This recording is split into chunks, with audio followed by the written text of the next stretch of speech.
Komisi 3 DPR akan menggelar rapat lanjutan dengan Komite Koordinasi Nasional Pencegahan dan Pemberantasan (TPPU). Menko Polhukam Mahfud MD dan Menteri Keuangan Sri Mulyani dipastikan hadir. Selengkapnya kita bergabung dengan Lis Pratiwi dari Gedung DPR Jakarta. Lis, ada pembahasan utama, apa pembahasannya dalam rapat Komisi 3 dan Komite Pemberantasan TPPU?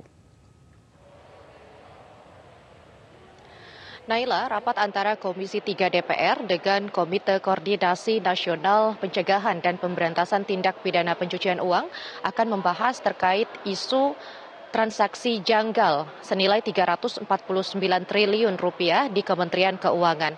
Rapat ini rencananya akan dimulai pada pukul 2 siang nanti di Komisi 3 DPR Gedung Nusantara 2. Rapat ini akan dihadiri langsung oleh Menteri Keuangan Sri Mulyani, Menko Polhukam Mahfud MD dan juga Ketua PPATK Ivan Yusti Avandana.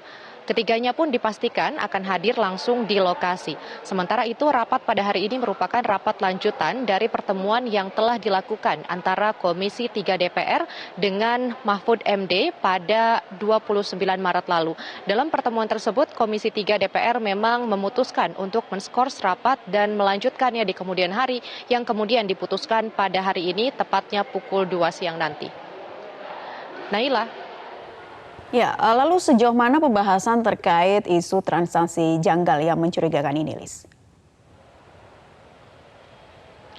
Naila, dalam rapat antara Komisi 3 DPR bersama dengan Menko Polhukam pada 29 Maret lalu, ini dibahas yakni terkait dengan isu atau kejanggalan transaksi senilai 349 triliun rupiah.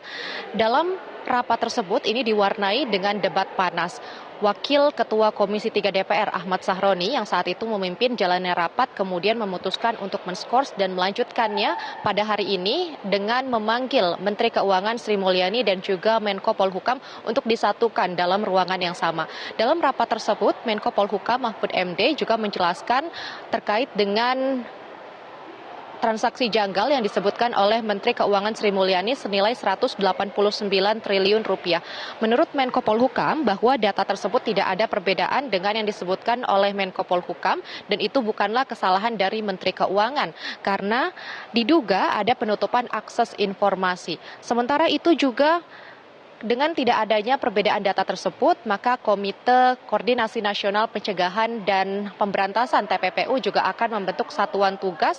Salah satunya adalah melakukan case building dengan memprioritaskan laporan hasil pemeriksaan yang bernilai paling besar yakni 189 triliun rupiah dari transaksi janggal khusus yang berada di Direktorat Jenderal Bea Cukai Kementerian Keuangan. Nantinya komite ini akan terdiri dari berbagai pihak termasuk dari Menko Polhukam, kemudian juga ada pihak seperti kepolisian, PPATK, hingga melibatkan Direktorat Jenderal Pajak dan juga Direktorat Jenderal Bea Cukai Kementerian Keuangan yang diduga memiliki atau mempunyai transaksi janggal hingga triliunan rupiah tersebut. Demikian Naila, kembali ke Anda. Rekan Lis Pratiwi melaporkan dari Gedung DPR RI Senayan Jakarta. Terima kasih dan selamat bertugas kembali.